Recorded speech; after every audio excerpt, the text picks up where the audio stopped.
podcast for Fox Sports Shoals Friday Night Football Live. We're here in the UNA studio. I got my co-host with me, Matt Suleski. We're going to talk a little bit about high school football here in a minute.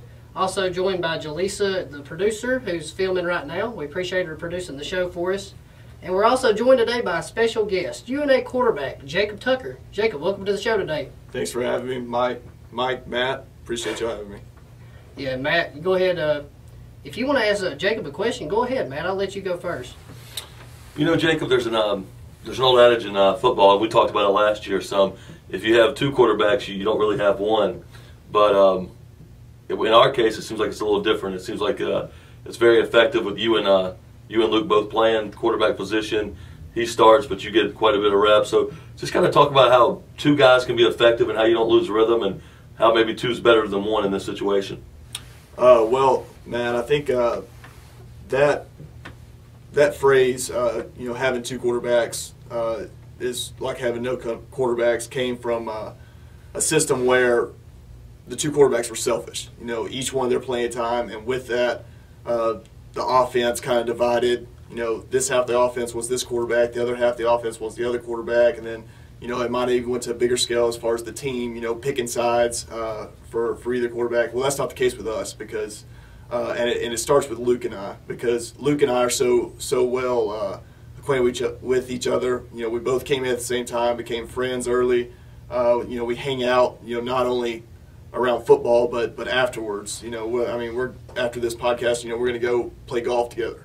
You know, it's just a good friendship we have, and that translates to our actions on the field. You know, we support each other, whichever guys in the game. We know either one's capable of doing what they're supposed to do, and that makes it easier for everybody because the offense is comfortable with whoever in the game because they know that we both put in hard work and we both support each other. So that's where we kind of defy the stereotype when it comes to the two quarterbacks and no quarterbacks because we work so well together. It's just a good mesh that we have. Right. One last question here for you, Jacob, just to kind of bounce off that. You know, and I think it's great that you guys are so close off the field as well as on the field and really truly support each other genuinely. Not, I'm going to kind of clap for him because it's the right thing to do, but I really want to see my teammate, my friend, do well. But also a guy like yourself, you know, where he does get a little bit more of the bulk of the reps, you get a lot though. Just talk about, because in my opinion, watching a lot of Division II football, there's no doubt that you could be a starter on 90+% of the Division II schools. I think you bring that much to the table. You're that talented. Why stay at UNA and split reps when you could go elsewhere and probably take all the reps? Well, that's another great question. About 2.5 years ago, you know, I signed my letter of intent here. And when I signed that letter of intent, it wasn't for 1 year, it's for 4 years. And that's what I plan to do. I plan to stay here, and I plan to put in my all to the school that I committed to, whether it's, you know, playing one snap, whether it's playing, you know, 60 snaps, or whether it's just practicing. Whatever, you know, I can do for my team that I committed to, I'm going to do what I can to do. And that's why I choose to stay. Thank you, Jacob. Right, Jacob. And also, we were going to talk about that. Matt had some great questions there, and I wanted to talk about that as well, how Luke and, you know, Jacob Thomas as well. You could even say we have three quarterbacks that get, you know, equal reps, and he got his first touchdown last week, Jacob Thomas, and he was pretty excited. But, you know, they really push you to do better, I feel like, at practice. They really do. It's a good atmosphere that we have at the quarterback position because, you know, Luke and I, like I said, came in at the same time, and then Jacob Thomas came in maybe a semester after us, and we all mesh well. You know, our personalities go well together. We can hang out, not around football, and still have a good time. And like I said, we just support each other, and that's the main thing. Is you got to support each other. You know, and that's the kind of things that you can put together to have a national championship team. Is when everybody wants the team to do well over themselves. And that we are. I think that unselfishness may help us to win a national championship. We got a lot of guys contributing. You know, you got a lot of depth at wideout, and a lot of offensive depth. But let's go ahead and talk about Langston last week. We had a lot of guys touch the ball. And Mississippi College the week before as well, we had, I think, 7 guys on the first drive touch the ball, and, you know, had a couple of freshmen that scored. But let's talk about Langston last week. What were your thoughts on that game? Well, we just Luke and I were talking about this last week before we played Mississippi College. Was the fact that, you know, we knew that that we were a more talented, a better team than both Mississippi College and Langston. But what we had to do is we had to go out there and we had to show the rest of the nation that we were the number 5 team in the nation.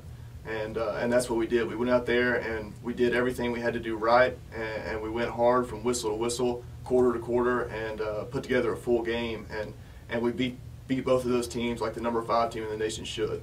And right, and like you said, we are the number 5 team, and those two were pretty much kind of gave us our identity to prove a message that we really are that good of a team, and you'll really get a chance to prove yourself next week against Valdosta.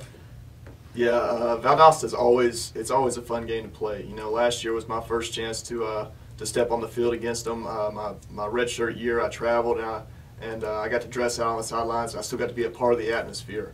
And high school football, which you guys will get to later, it's great atmosphere. But when you get in Division II, you get into the Gulf South Conference, and you get into UNA and Valdosta. I mean, there's no bigger game that you're going to find around the Southeast in Division II as far as UNA and Valdosta State.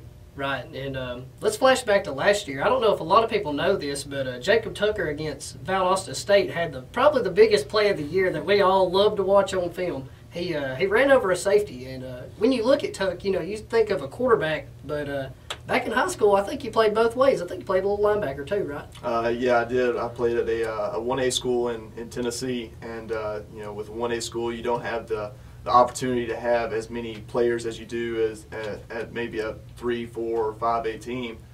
So a lot of us had to play both ways, and that really helped mold me into the quarterback that I am today. As far as my toughness is because I had to play both ways, had to play the whole game, and not only both ways, I played middle linebacker.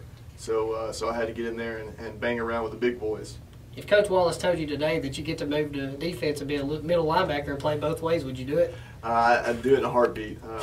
I love offense, I love quarterback, but it's a different feeling over there on defense when you just get to let loose and hit somebody. And so your style of play, me and Wingo talked about that last week. Your style of play is a little different from his. He likes to scramble around and kind of juke, and he's elusive and he likes to throw. And then when you run, you like to run people over. Yeah, and I think that's another reason Luke and I work well together is because we complement each other. I come into the game after Luke being in the game. Luke with his kind of passive, kind of dance around, then run past you kind of style, and then I come into the game and it's completely different. The guys on defense are expecting a juke or a spin move, and I come at them downhill, and it just puts them on their toes, and that makes everything in our offense just run smoother whenever the defense has to take another second to think about what's going to happen. Right, and let's go back to last week real quick. Of course, you went 4 for 6, and you had 133 total yards. You kind of balanced it right there with rushing and passing. And you had a touchdown in that game, but you might have arguably had the play of the game. I think it was really a game changer with the 48-yard touchdown pass to Hagan Scott. If you would kind of walk us through that play and what happened. Yeah, and that's a good play that we kind of put in this past fall camp. And what it is, it's just one of our old plays with a little twist to it. And I made the first read, and it was a whether to run or pull, and I pulled it and took off around the corner, and our next read was the cornerback, and in that case he can't be right. If he comes up with me, I throw it over his head. If he stays back with the wide receiver, then I just continue running. And it's just just a whole package of new plays that our coaches have brought in this season that just puts us in positions to succeed, because it puts the defense in a spot where they can't be right. They're going to be wrong one way or the other, and then it's up to us just to make the play. And right, our offense has been rolling as of late. We've scored 50 plus in both of our games this year. But back to that play, a lot of people probably had to wonder why the wide receiver was so open on that play. And now that you've described it, the defensive back pulled up a little bit and just kind of misread the play. So, that was a great play call by Coach Gross, and I think he's done a great job there as the offensive coordinator. He really has. He's taken the guys that he has on the team, and he's fit this offense around them. We got a lot of guys that can do a lot of things for us, and Coach Gross, and as well as Coach Harper, Coach Campbell, and all the other offensive assistants, they put together a good game plan every week that that can use everybody that we have to help us bring out that win. All right, one last question, Jacob, and let's get off football if that's all right. I want to talk about your hair.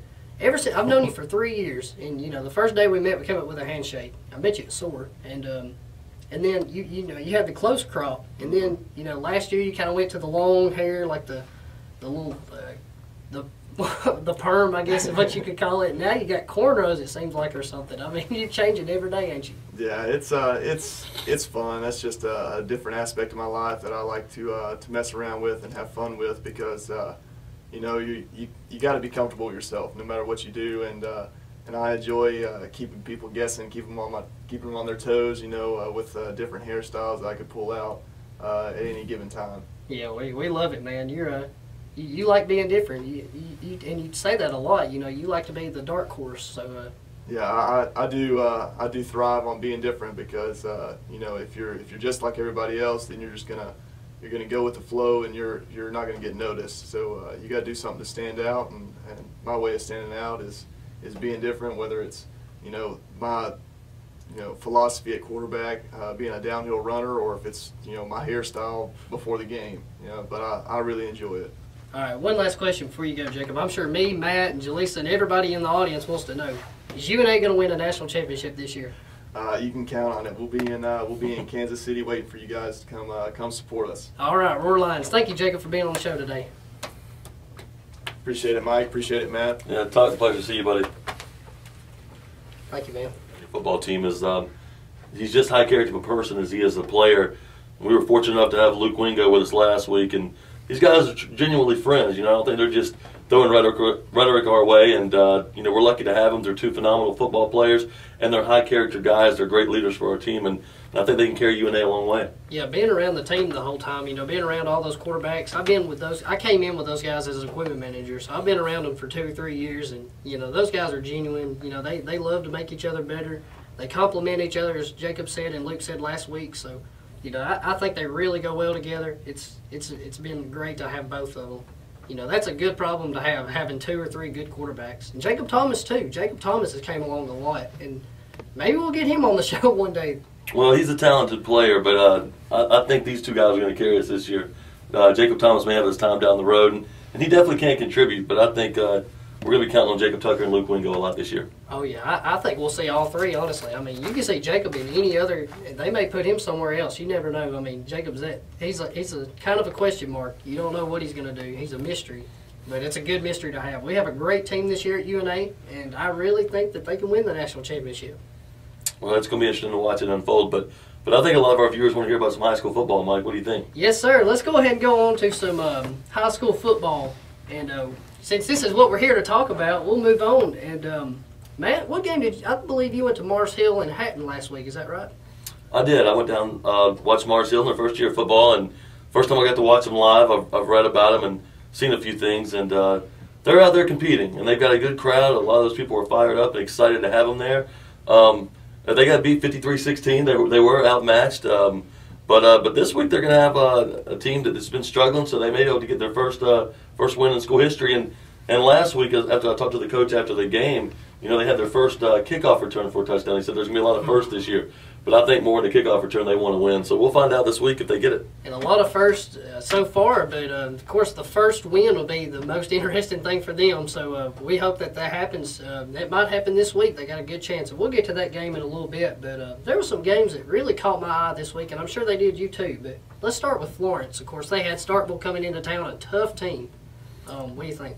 Well, I picked Florence. I played Florence to beat Starkville last week, and Starkville was rated number 1 in the state of Mississippi, and according to MaxPreps.com, they were ranked number 23 in the nation. And I guess I didn't know enough about them, and I kind of went with the hometown team, but they were outmatched by a lot last week. So they kind of got beat down a little bit, but I think they're going to bounce back. They got Bob Jones in what should be a very competitive football game this week. And I want to make a point real quick about Florence. John McWilliams actually tweeted this last week. He said, you got to give props to Florence because they brought in a tough team like Starkville for their homecoming. And I think that really made them a better team. And this week they're playing Bob Jones. That's going to be a tough matchup for them too. So, Florence playing all these tough teams, they're trying to prove something. Yeah, they are. They're a very good football team. And, and sometimes you're going to take your wounds, you're going to take your licks when you play great teams. But but they're well coached, and I think they're fighting to get a playoff spot this year. They advanced to the third round and lost a tight game to Hoover, who was the eventual state champions. So they're a good football team, and I expect them. As a matter of fact, I expect them to bounce back this week and go on the road to Bob Jones and get a W. You think so? Wow, that's a bold prediction, and that could very well happen. And, of course, I'm going to take Bob Jones in that one, but I think it'll be a very close game. I got it being 28-17. I really think it'll be that close. You got Florence? I got Bob Jones. You got Bob Jones. Bob Jones is a tough 7A powerhouse. You know, they lost to Gadsden City last week, so both teams are coming off losses. But, you know, Bob Jones is a tough team out of Madison, and, you know, Florence is tough too. I think it'll be a shootout, and, you know, I don't see Florence getting the win this week, but they could. They could very well. I got them on upset alert for sure. I got it 28-24, Florence, and but I will tell you, Mike, if Florence doesn't win this week, I may have to look elsewhere next week because I don't want to go 0-2. But I like Florence. I think they'll go on the road, get a win, and I think they'll really position themselves to get back in a good, make a good run for a playoff spot down the road. Right, and of course, I guess I need to make mention. I did pick Starkville last week, and I ended up getting you on that one, but that's okay. I really think Florence could win this game, and you know, we'll all be behind them since they're the hometown team. But as we move on, the Muscle Shoals last week, I want to talk about them a little bit. They got upset by Athens last week. Athens, of course, you know, you can't really call it an upset, but they struggled. They were 1-3, and you know, they were looking for that win. They were kind of like Austin. You know how we talked about them. They lost a lot of close games and were looking for that first win, and they got it against Muscle Shoals, you know, just in the last seconds. So Muscle Shoals plays Haywood this week. You think they'll bounce back? You know, that's a tough game because you know, Haywood's a school from Tennessee, and I'm not overly familiar with Haywood. I know they're 2-3, and they're a little bit of a mystery to me at this point. But I'll tell you one thing: Muscle Shoals was the 5A runner-up, 5A state championship runner-up last year, and I thought they were really going to kind of take that momentum into this year. I know they lost some key players, but I thought they had enough coming back to really make another run at it, even though they have moved up to 6A. But I'm really, after watching them a little bit, you kind of get to see a little bit more. They're not quite as good as I thought they were going to be, and they're going on. I mean, excuse me, they're going to be at home, so they'll have the crowd behind them. So I'm going to pick them in a tight win. I'll go 20-14, but I'm just not sure Muscle Shoals is quite as good as I thought they were coming into the season. 20-14, yeah. Muscle Shoals, you know, when you move up a class, it's always going to be tougher, and that's a very tough region. You know, you got Hartselle, Decatur, and Athens, teams like that. You know, they're all tough in Austin. I mean, anybody can beat anybody in that region. You know, Muscle Shoals, of course, lost to Florence, and then Athens, that's a tough loss. So now they need to get some wins to get that playoff spot. And Haywood will be, you know, that's not really a region game, but, you know, that'll be a good turning point for them. Haywood, again, like you said, is 2-3 according to Max Preps.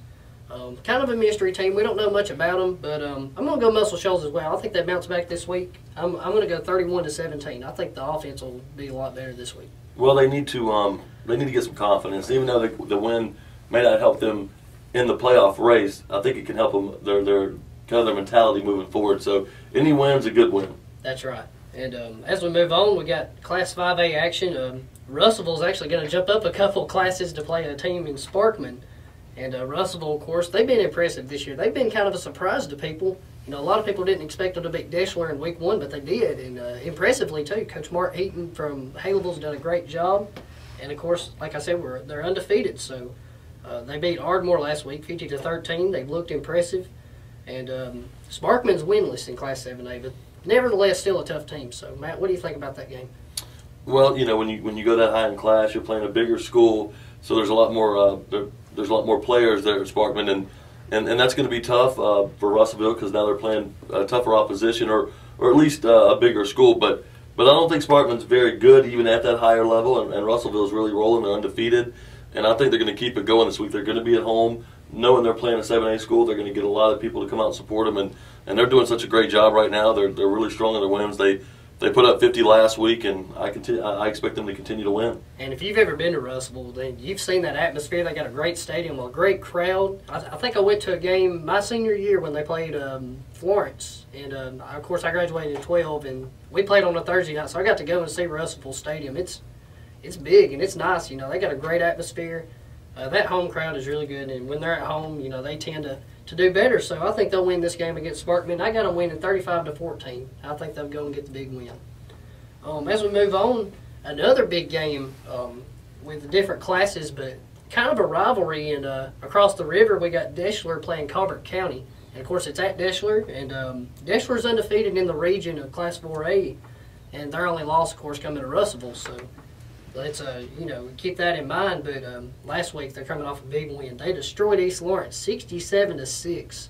So, that offense is impressive and the defense as well.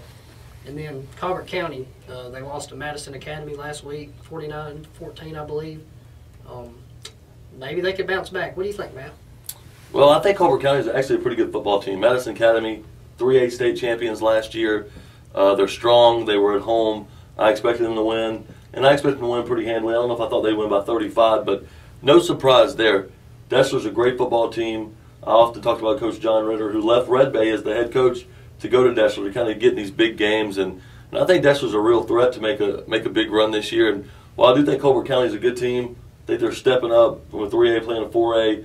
I think that Deschler's just a great 4A school, and they're going to be at home and have that home crowd. I actually think Deschler will win this game by 3 touchdowns.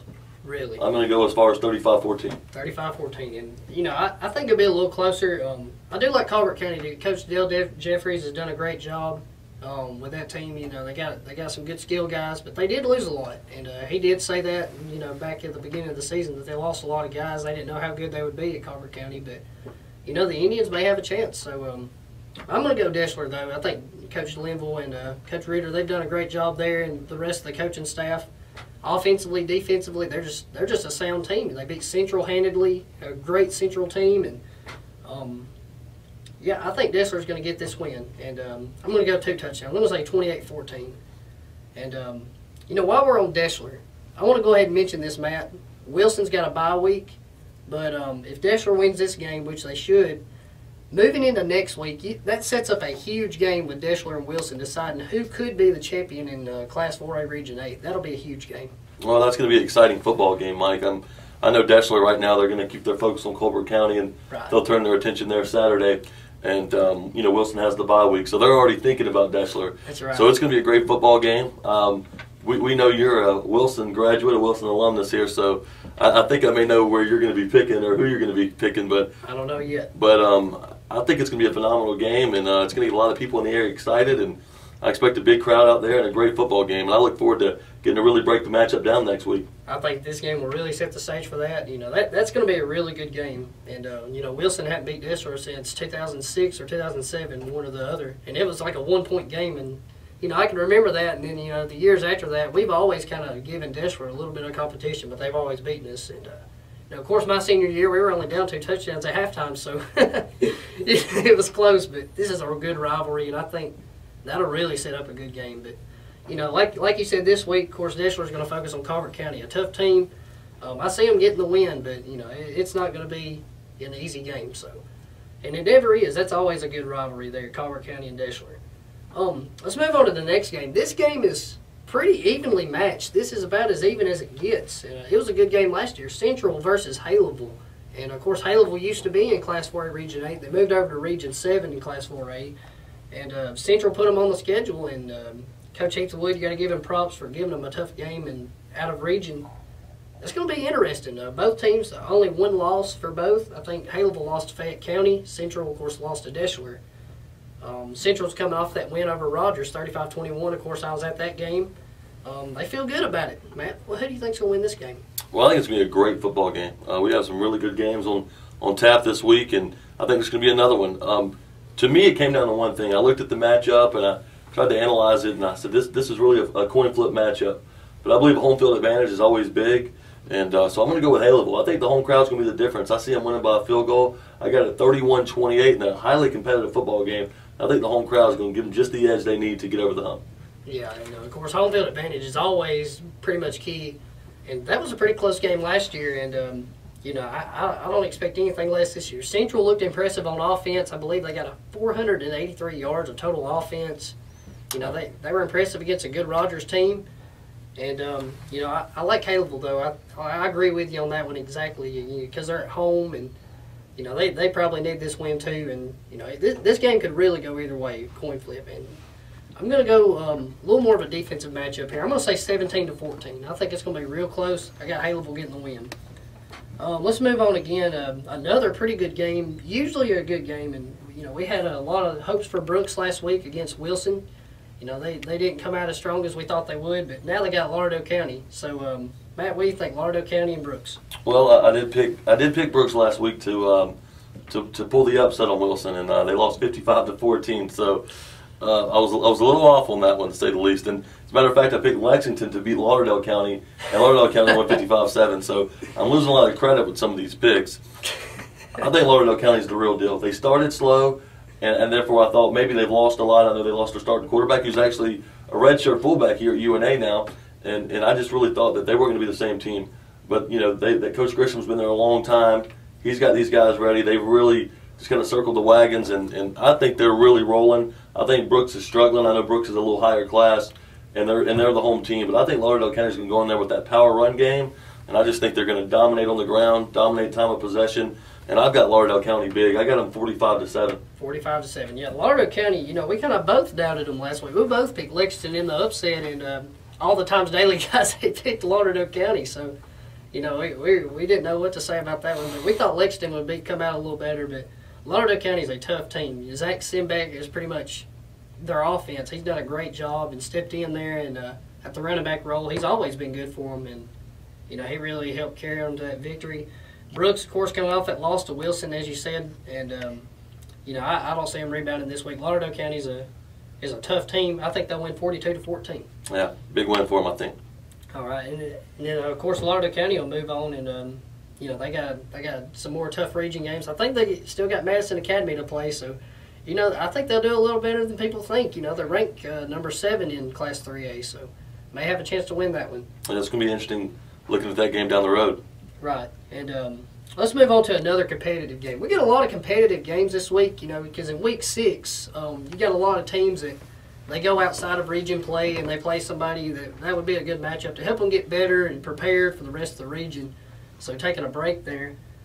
Lexington and Rogers, that's going to be a very competitive game. Of course, I've covered Rogers 3 times this year, and I saw them play Wilson, and they played Loretto, and they played Central last week.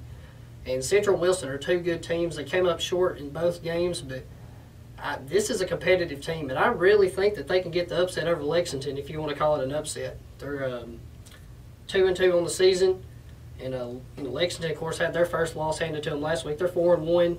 Explosive offense for Lexington. This game could really go either way, but Matt, what do you think? Well, I think that's a great assessment, Mike, and I think Rogers has a real chance. I know the home team here, but I still think Lexington's a good football team. I didn't get to watch the game. I read all about it, and Lauderdale County made a lot of big plays at the right time. And when you win 55-7, you're the better football team. And only so many breaks, can a team get to win by 48. So they were the better team. But I still believe Lexington's a really good football team. I think they're a playoff caliber team, and I don't think Rogers is. I think Lexington goes on the road and wins a pretty competitive football game. I'm going to have a 34-24 Lexington. 34-24. And, I want to talk about what really cost Lexington last week was turnovers. The turnovers really cost them last week. I believe they had, 4 or 5. I don't remember exactly the number, but that's what Coach Jason Lord from Lexington said. That's what really cost them is turnovers. But, their special teams have been good. Dakota Saint back there returning the kicks. I think he's returned 2 or 3 for touchdowns. He's explosive. Oh, yes, he is. And they got quite a few guys there. Tristan Clark and Wes Shirley at quarterback. They're a great offense, and they're explosive. They just couldn't get it going last week. But I like Rogers. I think Rogers has been impressive. Coach Randall Martin's done a good job with that team, and they played a lot of tough games so far. And, of course, they did beat East Lawrence 44-0. That's kind of been their signature win so far. But this will be a very even game. I got Rogers at home. I think Rogers will get the win here. I think it's going to be 24-21. I think it'll be close. Well, I agree with you, Mike. I think it'll be a very competitive football game. I just think Lexington's going to kind of fix some of those mistakes, and I think that's going to be the difference. Right on. And let's move on to Class 2A now. Cherokee looking for their first win, and they play a team out of Mississippi, Kossuth. Kossuth's a tough team. They're 4-1 out of Mississippi. They're defensively strong. They've had 4 shutouts this year, and we was talking about them a little bit, Kossuth. But, Cherokee's going to be looking for their first win, Matt. You think they get it this week? I don't think this is the week they find a way to get in the win column, Mike. Kossuth, when you're 4-0 and you got, or 5-0 or 4-1, what's the record? 4-1. 4-1, and they have 4 shutouts. So all their wins are shutouts. And when you're shutting teams out, you're really dominating the line of scrimmage.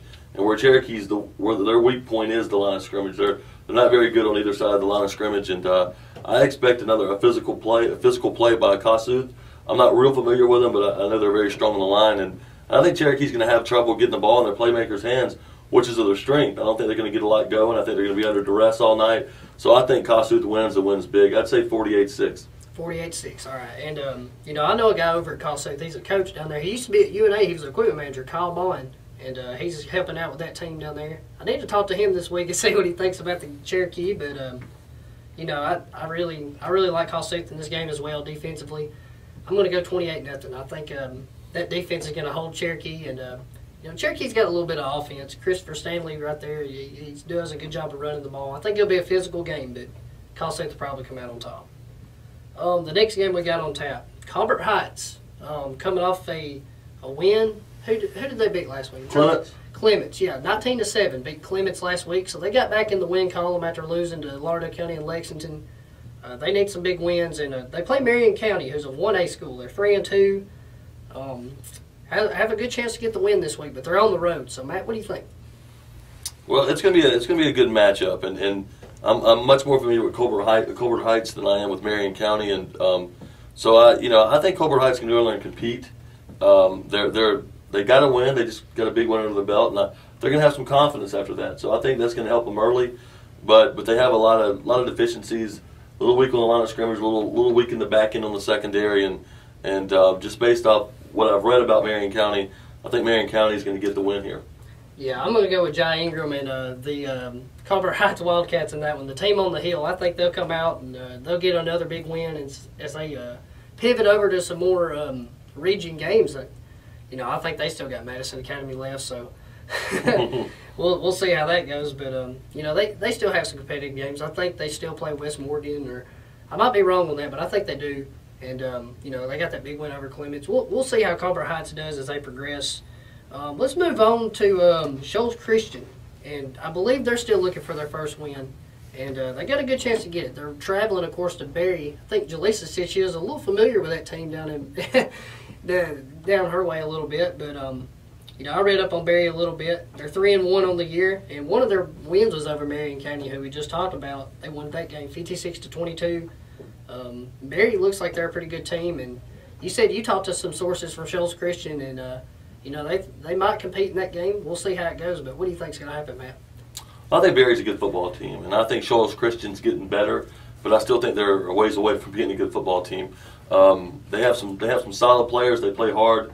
The coach really gets them going, gets them motivated. But they're going on the road this week. I think they're playing better competition. If they were at home, I don't think they would even win at home. I think they'd have a better chance. So I think Berry wins, and I think Berry handles them. Shoals Christian, I think, is looking forward to getting Waterloo and Mars Hill down the road. Some of the lower echelon teams of that region, and they may really be able to come out and beat both of those teams. But this week, going on the road, playing good competition, I just don't think they're ready to get that win yet. Last week they were competitive. I think they were tied at half or down by 3 points, and then they ended up losing by 14. But they had some chances, so they're getting better. And it's always good to see a team that is progressively moving in the right direction. I think they are, but the competition is just a little too strong for them this week. So I've got Berry, and I got them pretty impressively, 38-7. 38-7. Yeah, I think it'll be a close game. I got them 35-7 Berry. I do like Shoals Christian to get better. I think they will get better eventually. They got a long way to go, like you said, but they've had a couple of heartbreaking losses. Decatur Heritage, that was a heartbreaker, and they're still fighting in that region. They still have a chance, but they'll have to pull off those next few wins down the road. Like you said, they got Waterloo left, Mars Hill. They'll have to pull out those wins to make it. And I think they got Phillips the week after, so that'll really find their identity. And the last game we got on tap, this may be the most competitive game of the week. I really think it will be, because both of these teams are winless, looking for their first win. It could very well happen. Waterloo travels over to Mars Hill. And the reason this game is so big, I believe, is because Mars Hill's in their inaugural season. It's their first year. Looking for that first big win. Waterloo may be their best opportunity to do it, Matt. You think they do it this week? Mike, I'm gonna go on a limb here. I'm gonna take Mars Hill. I covered their game last week. They played Hatton, and they lost 53-16. They were just a little too far outmatched there, and but they did get some solid play from the quarterback, Brady Binion. He rushed for 85 yards, had a big touchdown run, and I think he threw for about 50 yards, but he completed about 8 or 9 passes doing so. So they're trying to move the ball. They had a few drops. They had one ball kind of caught out of the back of the end zone, which was a good throw. So they're getting a little better, but this is their first year, and they're going to take their bumps and bruises. You know, I picked Waterloo earlier in the season, and as a matter of fact, I believe that a team that was on a 13-game losing streak beat them 40-6. So that tells me Waterloo they're usually down, but I think they're even a little further down than usual. I do believe it'll be competitive. We're looking at two of the lesser teams in the region, to put it nicely. But Mars Hill's at home, and I'll tell you what, as I mentioned earlier in the show, they have a home crowd that's really behind them. They are excited about football. And even when they were down 40, 50 points, when they scored a touchdown, a lot of cheers, a lot of enthusiasm. They're going to be pumped up. They're going to be at home. They're going to have the crowd behind them. They're seeing a team that's struggling, and I think that's going to fuel them to a big win this week. I got them 23-10.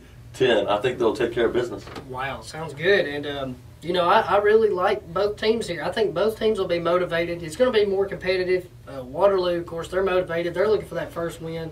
You know, they had a little bit of expectation. You know, they thought they'd beat Vina, and then Vina gave it to them a little bit. But Waterloo may come out a little better. And Mars Hill, of course, at home, like you said, they got that home crowd. Hadn't been there yet, but I've been wanting to go and see them. But I saw them a little bit back in JV and B team when they played a couple years ago. And, you know, I saw them progress a little bit. And, you know, I think this may be their week to get that win. So, Mars Hill fans, hopefully you'll look forward to getting a win this week. I got Mars Hill winning that one in a close game. I think it's going to be 14-7.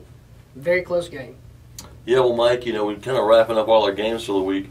There's just a lot of really competitive football games on tap this week. And, you know, I know we have a lot of supporters in this area that get out on Friday nights and really support their hometown teams. And, you know, I think that it's just going to be a great weekend of high school football. It's kind of what we look forward to. And for all the people out there watching games, if you want to keep tabs what's going on, 97.9 Fox Sports Shoals, they're going to keep you updated with you know, up-to-the-minute scores or updated scores. And so kind of tune in for updates there and go out and support your teams. I think it's going to be a great weekend of football. Absolutely right. Of course, Jimmy O and JD is on set for the 97.9 FM Fox Sports Shoals Friday Night Football Show. Of course, that comes on from 5 to 7 p.m. and the post-game show from 9 to 11 where you can catch the scores. They do a great job there, and, of course, I think this is their first year doing it, so it's been a great job. And, of course, Jaleesa does a good job, and Jimmy O as well. And I appreciate them letting me do work for them. It's been awesome, and done a lot of great things. And also, you can follow my blog at foxsportshoals.com, and you can read up on the recap for on Tuesdays. And on Thursdays, I do the predictions. And you'll see me and Matt scores on there. And we want to hear your feedback. So if you would, go ahead leave a comment, call in to the show on Friday night, or, you know, send me an email or a tweet. And my Twitter account's UNA Magic Mike 4. Easy to find me. So, you know, we want to hear from you, the fans and the players and everybody else. We want to hear what you think. Also, we appreciate you listening to the show today, the podcast. It'll be up soon, and you can catch us every week. And, of course, we'll be here joined by Matt Suleski today. And, of course, we had Jacob Tucker earlier. We appreciate Jacob being on the show. We got Jaleesa in the studio with us. We thank her for being here. And for them, I'm Mike Ezekiel. Listening in today.